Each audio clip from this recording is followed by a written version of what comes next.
Alright, good morning everyone. My name is Travis Hall, and this is my third speech for Columbia College of Missouri. Rubber cork, wool yarn, and leather cowhide.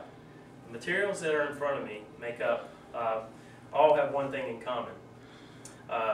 Childhood heroes, historic records, Hall of Fame legends, and a national pastime can be associated with them. Both children and adults can be occupied for hours with them. When combined, these materials make up a time-honored tradition that's been in America for over 100 years. If you haven't guessed it already, the materials that you see in front of me make a baseball. I would like to talk about why these materials are so important to the little white ball that millions around the world love. First of all, let's talk about the parts of a baseball. All right, the first part is you have a cork spear and you have the rubber material that actually goes around it. According to Ted Johnson, the author of A History of a Baseball, the first core of a baseball was actually a solid rubber core. This was known as the dead ball era of baseball because the rubber core, when it came off the bat, it kind of just died down in the infield and you couldn't hit the ball very far. So in 1910, they decided to make the core a solid cork baseball. This made for some very exciting baseball to watch. The ball would just explode off the bat, many home runs were being hit during this time frame, and the pitchers were actually getting shelled.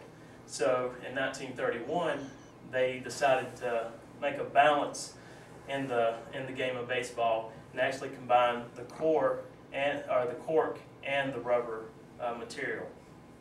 There are 4 layers of a baseball. According to MadeHow.com, the reason why they use wool is because of its resiliency and its memory, meaning that whenever you hit a baseball real hard, it'll actually go back to its original round shape. And then lastly, you have the leather cowhide. The leather cowhide, before 1974, they actually used horsehide, but they went to leather cowhide because it was more cost effective. And if you notice in sports stores today, if you have kids, Little League baseballs are actually synthetic leather, and it's more cost effective. But the baseballs that are used in the Major League still use the cowhide leather. All right, I've talked about the parts of the baseball, so let's talk about how the baseball is actually made. First, they start with a spear cork, then they layer it with this rubberized material, the black layer, and then over the black layer, they coat a thin red layer of rubberized material over. All right, when that's complete, it'll look like that. Basically like a little spongy ball that you have on the paddles and all when you're growing up. So basically they put a cement type glue around this core so the wool will actually stick to the core a lot better. They're going to use 3 layers of wool yarn and all. The 4th layer, though, is actually a cotton poly type material. This cotton poly helps make a mold for the wool and helps keep it in place. All right, once that's complete, all this yarn that you see in front of me, it'll equal out to about 370 yards worth of yarn. What they do then, they take the ball full of yarn, they dip it down in adhesive so the leather material can stick to it better. They use these 2 pieces of figure-8 leather cowhide, and then once they get it together, they stitch it using the red stitching. Alright, and that's how they actually make a baseball. So we talked about that, and let's talk about who actually makes a baseball.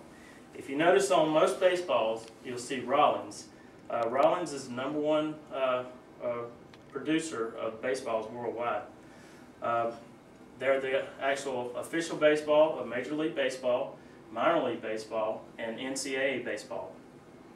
According to most sources that I've read so far, they say that over 600,000 baseballs are actually used in a Major League season. If you think about it, it seems like a lot of baseballs, but if you think about it, there's 32 teams with over 182 games. So in actuality, that's not many baseballs at all. comparing to how many games are actually being played.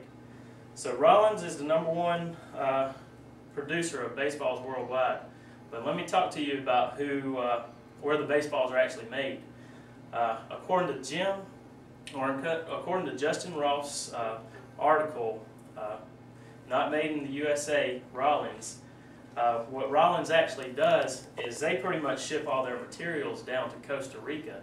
And Costa Rica is where most of the baseballs in the world are actually assembled. And not to get into too many legal details, they basically just send it down there because it's more cost effective and they're not paying all these taxes on stuff up in the United States. So basically they're just doing it to get over on their tax ban.